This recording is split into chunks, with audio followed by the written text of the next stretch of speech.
Welcome to Summarize, where every great book is transformed into powerful, clear, and easy-to-digest audio summaries. Save time, learn faster, and upgrade your mind one book at a time. This is Summarize, Wisdom Made Simple. How to Win Friends and Influence People book by Dale Carnegie. How to Win Friends and Influence. In the heart of every human interaction lies a simple truth. We are all driven by the desire to feel valued, understood, and appreciated.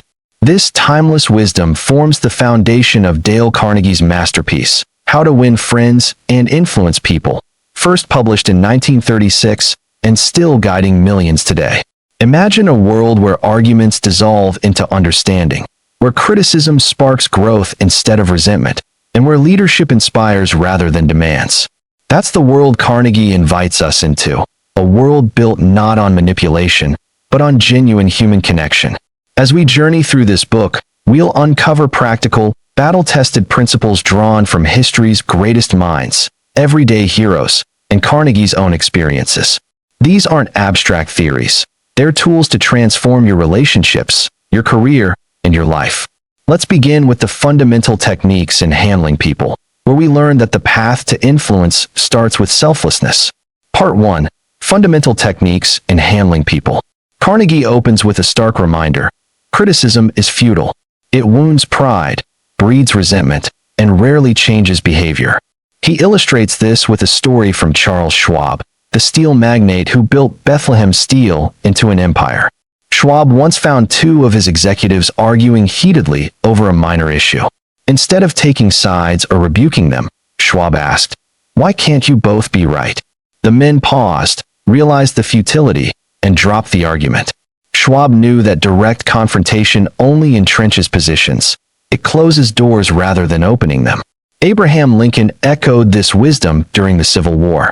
When a young officer publicly criticized a superior, Lincoln didn't lash out. He simply transferred the officer to a remote post, avoiding humiliation while correcting the behavior. Carnegie's principle is clear: avoid condemnation. Instead, seek to understand the other person's viewpoint, for people are creatures of emotion, not logic. Fault-finding is easy. Sympathy is rare and powerful. The second principle: give honest and sincere appreciation. Carnegie shares how Charles Schwab, despite his vast wealth, attributed his success not to genius, but to his ability to inspire loyalty through praise. Schwab once told a story of a worker who, after receiving a simple "well done," worked twice as hard the next day. Appreciation isn't flattery, it's recognition of effort. Carnegie recounts the tale of a boy who, praised by his mother for a crude drawing, became the great painter Benjamin West. Or consider the department store clerk who lost a loyal customer over a torn lining, only for the manager's attentive listening and solution to win her back. We crave praise like flowers crave sunlight. It's the fuel for motivation. Carnegie advises, be lavish in your praise, but sincere. A pat on the back often does more than a kick. Third, arouse in the other person an eager want. Carnegie draws from Abraham Lincoln, who unified a fractured nation not through commands, but by appealing to shared desires. During the Civil War, Lincoln needed supplies from a reluctant general. Instead of demanding them, he asked, "What would you like to do?" The general confessed he yearned for a decisive battle. Lincoln then framed the supplies as the key to that victory, and the general eagerly complied. Carnegie applies this to business. A salesman doesn't sell a drill, he sells the hole it makes. To influence, uncover the other's needs and desires, then show how your idea fulfills them. He tells of a boy who hated washing dishes until his mother turned it into a game of helping dad after supper. Suddenly, the chore became a shared adventure. Desire drives action. Make others want what you want. These principles form the bedrock. Handle people with care, appreciate them genuinely, and align your goals with theirs. But Carnegie doesn't stop there. In Part 2, we delve into 6 ways to make people like you, essential for building rapport in a world starved for connection. First, become genuinely interested in other people. Carnegie shares how Theodore Roosevelt, one of history's most charismatic leaders, mesmerized guests by preparing meticulously on their interests. A cowboy, a diplomat, a scholar, Roosevelt knew just what to discuss, making each feel like the center of the universe. William Lyon Phelps, Yale's beloved professor, learned this young. A lawyer once feigned interest in young Phelps's love of boats, turning a stranger into a hero in the boy's eyes. Interest begets interest. Carnegie advises, ask questions, listen actively, and let others shine. A simple "tell me more" can forge bonds stronger than years of small talk. Smile, the second key. Carnegie recounts how his own life changed after a tailor praised his smile, urging him to use it more. Smiles are free, yet priceless. They convey warmth, disarm hostility, and invite reciprocity. Studies show that a genuine smile triggers mirror neurons, making others smile back. In one anecdote, a New York telephone company troubleshooter faced a raging customer who threatened lawsuits over false charges.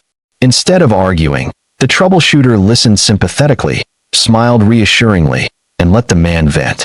By the fourth visit, the customer not only paid his bills but invited the troubleshooter to join his new advocacy group. A smile turned fury into friendship. Third, remember that a person's name is to that person the sweetest and most important sound in any language. Carnegie tells of Napoleon, who rose from obscurity by remembering soldiers' names and faces, making thousands feel personally known. In business, a forgotten name signals indifference. A remembered one builds trust. Jim Farley, the political genius behind FDR's campaigns, memorized 50,000 names and details, turning strangers into loyal allies. Carnegie suggests, say names often, use them warmly. It's a simple act that makes others feel valued. Fourth, be a good listener. Encourage others to talk about themselves. Carnegie shares how a Chicago department store nearly lost a high-spending customer over a rude clerk's refusal to listen. But the manager's attentive ear turned disaster into loyalty. At home, Millie Esposito's son felt loved because she always stopped to listen. Listening isn't passive, it's active empathy. Carnegie quotes Isaac Marco's son, "Important people prefer listeners to talkers. In a noisy world, silence is golden. It makes others feel heard." Fifth, talk in terms of the other person's interests. Roosevelt again exemplifies. He read voraciously on guests' passions before meetings. William Phelps's aunt taught him that a gentleman discusses what interests others. Edward Chalif secured a European trip for Boy Scouts by admiring a millionaire's framed $1 million check, not begging for funds. Henry Duvernoy sold bread to a hotel manager by bonding over their shared Greeters Club passion. Interests bridge gaps. Self-focus builds walls. Sixth, make the other person feel important, and do it sincerely. Carnegie cites John Dewey. The deepest human urge is importance. Emerson, every man is my superior in some way. Carnegie tells of a shy crafts student transformed by praise as advanced material. Or George Eastman, Kodak's founder, who craved recognition despite billions. A salesman's praise of his office led to a $90,000 order. Sincerity is key, flattery fools no one. With part 2, we build affinity. Now, part 3, how to win people to your way of thinking. Carnegie warns, you can't win arguments. Avoid them like rattlesnakes. A London banquet debate over Shakespeare versus the Bible ended in embarrassment when Frank Gammon sided with the wrong party to save face. Arguments entrench views, sympathy opens minds.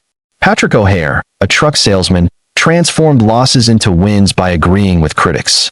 Yes, The Who's "It Is Great." If you buy it, no regrets. Concurrence disarms opposition. Second, show respect for opinions. Never say, "You're wrong." Galileo learned humility too late. A Dodge dealer's "I may be wrong" turned complaints into sales. Isaac Marco's son, listen first, judge later. A survey showed adults crave health talks, not abstract psychology. Practical sympathy wins hearts. Third, if wrong, admit it quickly and emphatically. A post office clerk beamed at praise for his hair, ignoring a boring job. Carnegie confessed errors to his niece Josephine, fostering her growth. A Connecticut lawyer's self-deprecating house chat won a Packard car from a lonely aunt. Admission builds bridges, denial burns them. Fourth, begin friendly. Rockefeller soothed Colorado miners' rage with gracious speeches, turning strikers into allies. A hotel steward marveled at Duvernoy's Greeters Club bond yielding bread sales after 4 years' failure. Friendliness thaws ice. Fifth, get yes, yes immediately. Socrates won debates with agreeing questions, leading opponents to his conclusions. A bank teller's yes ladder secured full customer data. Joseph Allison sold motors by affirming a rival's superiority, easing into his pitch. Affirmation builds momentum. 6. Let others talk. A voiceless sales rep won a $1 million contract by listening. Barbara Wilson's attentive why unlocked her daughter's heart. A credit collector's empathy collected uncollectibles by appealing to fair play. 7th, let ideas seem theirs. Eugene Wesson sold sketches by seeking buyer input. Paul Davis's family vacation aligned via a shared enthusiasm. An X-ray firm gained a hospital contract by soliciting advice. Ownership breeds commitment. 8th, see from their view. Sam Douglas's lawn empathy turned criticism into teamwork. Elizabeth Novak's apologetic call eased a bill collector's ire. Pause. Why should they? Empathy averts enemies. 9th, sympathize. I don't blame you disarms. Carnegie's Alcott gaffe apology charmed a critic. Taft's maternal sympathy soothed a spurned mother. Sympathy neutralizes acid. 10th, appeal to nobler motives. Hamilton Farrell's honor gamble retained a tenant. Northcliffe's mother dislikes it stopped a photo. Rockefeller's child protection plea halted snaps. Nobility inspires. 11th, dramatize ideas. The Bulletin's one-day books silenced at critics. NCR's penny toss sold registers. A child's toy train cleaned rooms. Showmanship captivates. 12th, throw down a challenge. Schwab's Chalk 6 sparked mill rivalry, boosting output. Roosevelt's coward taunt fueled his presidency. Al Smith's tough spot lured Warden Laws to Sing Sing. Competition ignites. Part 4. Be a leader, change without offense. First, begin with praise. Coolidge's dress compliment softened punctuation critique. McKinley's speech rewrite honored the author. Praise lathers before shaving. Second, criticize indirectly. Schwab's cigars ignored no smoking. Wanamaker served the snubbed customer. Carl Langford's doorless office ensured accessibility. Indirectness preserves dignity. Third, admit own mistakes first. Carnegie's self-critique aided Josephine. Dillistone's spelling book shared vulnerability. Admitting faults disarms defenses. Fourth, ask questions, not orders. Ian MacDonald's queries birth solutions. Ely Culbertson's wife sparked his bridge empire. Questions empower.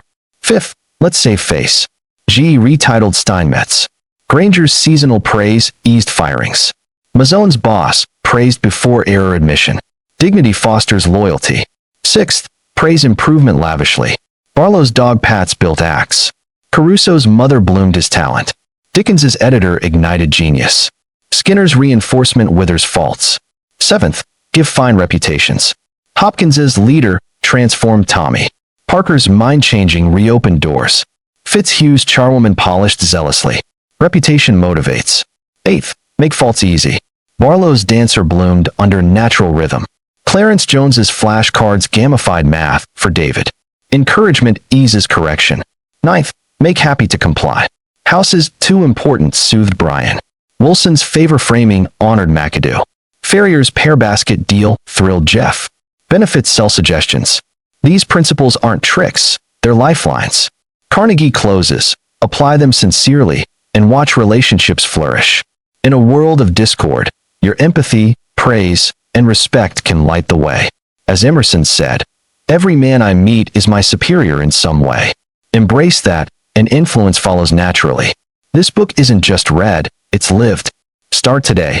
Smile at a stranger, praise a colleague, listen without interrupting. The ripple? A life and world transformed. You've just listened to Summarize. If you enjoyed this summary, support the channel by liking and subscribing. It helps the knowledge reach more people. Until next time, keep learning.